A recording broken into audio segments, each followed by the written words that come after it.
Okay ဒီနေ့အားလုံးပဲမင်္ဂလာပါဒီနေ့ကမနေ့က Open API ကိစ္စကိုဖြတ်လိုက်ပြီsorry Open API ကိုတစ်ပိုင်းဖြတ်ထားတော့ဒီနေ့ကျွန်တော်တို့ကဘာလုပ်မှာလဲဆိုလို့ရှိရင်ကျွန်တော်တို့က generate interface ကိုလုပ်အဲ့ဒါဆိုလို့ရှိရင်ကျွန်တော်တို့ကsorry circular dependency ရှိတယ် circular dependency ရှိတယ်ဆိုလို့ရှိရင်တဲ့ကျွန်တော်တို့ကဒီဘက်ကဒီဘက် create node မှာဒီဘက်မှာဟာမျိုးဆိုလို့ရှိရင်ကျွန်တော်တို့က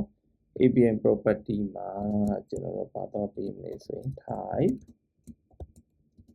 အဲ့ဒီလို node ဆိုပြီးတော့ပေးလို့ရတယ်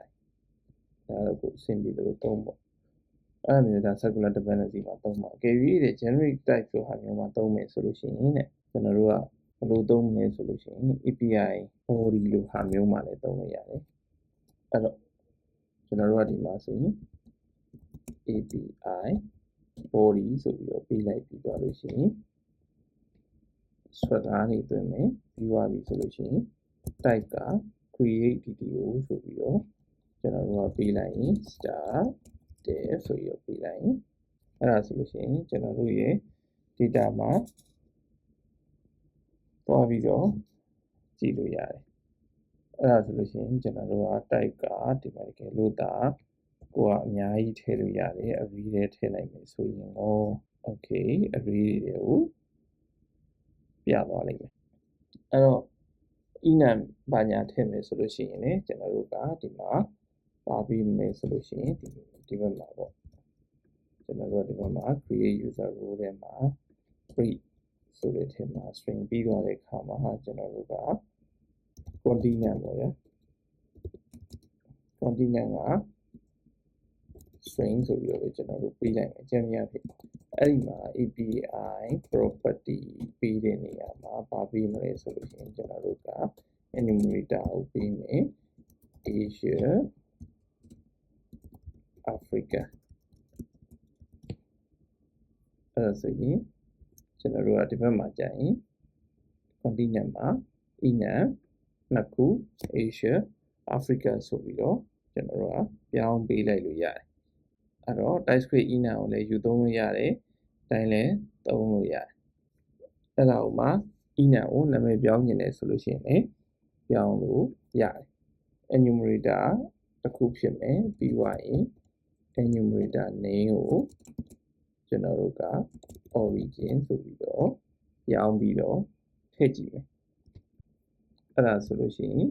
ဒီနေရာမှာ origin ဆိုပြီးတော့ enumerator ပြီးကြခွဲထွက်လာလိမ့်မယ်အဲ့ဒီမှာ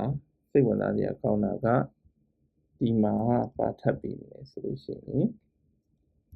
comma example Asia okay မျိုး Asia လို့ပေးလိုက်မယ်ဆိုလို့ရှိရင် origin array continent မှာ example Asian ဆိုပြီးတော့ထွက်လာတယ်ဒီမှာ example ပါပေးတယ်အဲ့တော့အဲ့ဒါတွေကဘာအတွက်အရေးကြီးလဲဆိုလို့ရှိရင်ကျွန်တော်တို့ကအများကြီးပေါ့အဲ့မှာ one of တို့ဘာလို့ရှိသေးတယ်နောက်ပြီးတော့ဒီဘက်မှာ API schema မှာပဲလာပြီးတော့ class ပါဒီမှာ create cat DTO ဆိုပြီးတော့ရေးတဲ့နေရာမှာကျွန်တော်တို့ကဘာလုပ်လို့ရလဲဆိုတော့ API schema ကဟုတ်ပြီနော် API schema က name က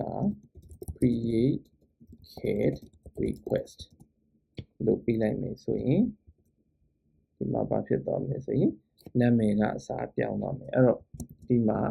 API schema ကိုဒီတိုင်းပြလိုက်ရင် create cat DTO လို့ပြမယ်ဒီကောင်ကိုနာမည်ပြောင်းရင် API schema လို့နာမည်ပြောင်းလိုက်တာ ਨੇ create cat request ဆိုတာကြီးကိုပြောင်းသွားမယ်အဲ့ဒါဆိုလို့ရှိရင်ကျွန်တော်ဒီလိုဆိုရင်တော့ကျွန်တော်တို့ဒီ type san parameter ကိုကျွန်တော်တို့ရှင်းသွားမယ်လို့ထင်ပါတယ်အဲ့ဒါပြီးရင်နောက်ရက်မှာလည်းဆက်ပြီးပြောမှာဖြစ်တဲ့အတွက်ကြောင့်ကျွန်တော် channel ကို like and subscribe လုပ်ထားပြီးတော့ notification တွေများယူထားမယ်ဆိုရင်ပို့ပြီးတော့ကျွန်တော် daily တင်တဲ့ video တွေကိုမြင်ရမှာဖြစ်ပါတယ်ဒီနေ့ဒီ video လေးကိုကြည့်ပြီးတဲ့ကြောင့်အားလုံးကိုကျေးဇူးအထူးပဲတင်ပါတယ်ခင်ဗျာ